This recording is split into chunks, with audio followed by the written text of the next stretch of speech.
On this vote, the yeas are 228, the nays are 206. Article 1 is adopted. In the wake of the unprecedented vote against an elected president, Mr. Clinton vows to continue doing the work of the American people. It's what I've tried to do for 6 years. It's what I intend to do for 2 more until the last hour of the last day of my term. This is the CBS Evening News. With Dan Rather reporting from CBS News headquarters in New York. Good evening. We're presenting a special 1-hour edition on a momentous day at home and overseas. President Clinton stands impeached by the U.S. House of Representatives. He faces trial early next year and possible removal from office by the U.S. Senate. He also faces political pressure to resign. The president says flatly no. In an atmosphere of rancor and partisanship, the U.S. House approved 2 of 4 impeachment counts, yes to 1 count of perjury and 1 of obstruction of justice. Also today, following revelations about his marital infidelities, incoming House Speaker, Republican Bob Livingston of Louisiana, resigned his post. On Capitol Hill, Bob Schieffer begins CBS's coverage.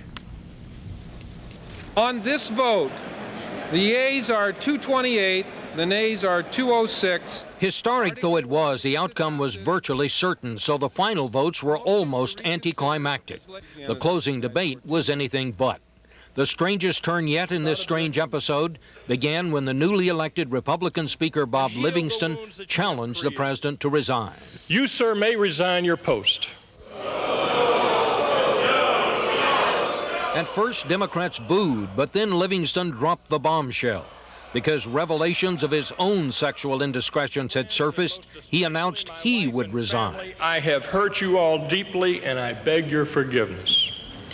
I was prepared to lead our narrow majority as Speaker, and I believe I had it in me to do a fine job. But I cannot do that job or be the kind of leader that I would like to be under current circumstances. So I must set the example that I hope President Clinton will follow. I will not stand for Speaker of the House on January 6th. The announcement stunned the House and dominated the impeachment debate. Some Republicans wept. Democratic leader Gephardt argued it was yet another example of the slash and burn tactics that were bringing American politics to the edge of an abyss. We are now rapidly descending into a politics where life imitates farce. Fratricide dominates our public debate, and America is held hostage to tactics of smear and fear. Let all of us here today say no to resignation, no to impeachment, no to hatred, no to intolerance of each other, and no to vicious self-righteousness. When Republicans defeated a Democratic effort to substitute censure for impeachment, Democrats bolted out of the Capitol and staged a brief protest. This Congress is ignoring the wishes of the American people. But the Democrats would not prevail on this strange day. By mid-afternoon, and a little ceremony spelled out in House rules, a delegation of House Republicans presented the official articles of impeachment to the Secretary of the Senate for safekeeping until the Senate trial begins early next year. So on January 6th, the first day of the new Congress, the Republican leader in the Senate, Trent Lott, will officially notify the president's lawyers. They have 30 days to prepare for trial. Most estimates here are the trial will get underway sometime in mid-February. Dan. Bob Schieffer on Capitol Hill. For his part, President Clinton, in public and private, was out to emphasize that he's on the job, in charge, will fight removal and resist resigning. CBS's Scott Pelley is at the White House. Scott, what is next for the president's defense? Well, Dan, the president was with his minister in the Oval Office at the moment that he was impeached. After that first vote, he joined his chief of staff and watched the next 3 votes on TV. Then, charged with perjury and obstruction of justice, Mr. Clinton retired to the White House residence. He was seen in public for the first time late this afternoon. The president put a broad smile on what must have seemed a personal tragedy. Mr. Clinton, arm in arm with the First Lady, walked into a crowd of 100 Democratic members of Congress. The moment seemed to carry the kind of enthusiasm that greets a candidate who just lost a race. The question is, what are we going to do now? I have accepted responsibility for what I did wrong in my personal life, and I have invited members of Congress to work with us to find a reasonable, bipartisan, and proportionate response. That approach was rejected today by Republicans in the House, but I hope it will be embraced by the Senate. I hope there will be a constitutional and fair means of resolving this matter in a prompt manner. The president's defense focuses on such a plea bargain to interrupt the Senate trial. The defense team is worried because that trial will follow its own rules and logic. One advisor told us the president is on a tightrope. This is dangerous. Democrats told Mr. Clinton today that he must not resign. The president and his supporters are concerned about new national polls that show a growing number of people want the president to spare the nation a trial. I want the American people to know today that I am still committed to working with people of good faith and goodwill of both parties to do what's best for our country, to bring our nation together, to lift our people up, to move us all forward together. It's what I've tried to do for 6 years.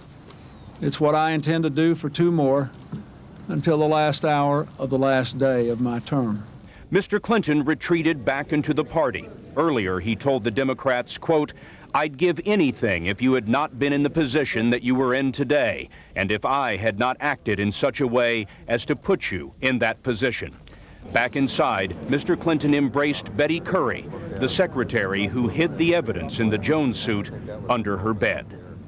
Over the next 2 days, the White House will watch intensely to see if pressure for resignation subsides. In the meantime, Mr. Clinton's lawyers will prepare as he becomes the first elected president in American history to stand before the Senate charged with high crimes and misdemeanors. Dan? Scott Pelley at the White House. Now, we have some later poll information than that which Scott reported. We have some early first impressions of public reaction after the House impeached the president. CBS News anchor and correspondent Paula Zahn has been gauging views and has fresh results of a CBS News New York Times poll. Paula? Dan, there were more calls on the House floor today for President Clinton's resignation, but does that reflect what the American public wants? According to our new poll, the answer is no. As news of this historic impeachment vote came, New Yorkers in Times Square were disgusted and polarized. I would really like him to resign. That would be the honorable and the intelligent thing to do. No, I don't think he should resign. I think if history looked back and saw what this president resigned for, they'd kind of laugh at this point in history. That view is echoed in the latest CBS News New York Times poll conducted in the hours after the historic vote. Most Americans, 66%, believe President Clinton should not resign, and today's events changed few minds. Even with the Senate trial looming, 68% of Americans believe Mr. Clinton can still be an effective leader. This is the best president that we've had. At the Martin Luther King Center in Atlanta today, thoughts turn to the legacy that this American leader will leave. It's a shame that he has gone this far and to be put in the history books for this impeachment. I think it's a disgrace. In the Republican stronghold of Newport Beach, California, there was support for the House leadership, but concern about the fallout from the Republican actions. I think it's going to hurt the Republican Party. I don't think it's helping us at all. And I've known Bill since he was this high. And that may not be an excuse, but I just believe he is a good president. And in the president's hometown today, we found support for the president and anger at those who would like him removed.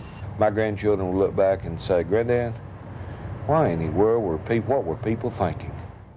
Those grandchildren's questions seem to reflect what our poll also found today. 63% of the Americans we talked to said they disapprove of the House impeaching President Clinton. That is little change from what we found last week, Dan. Thanks, Paula.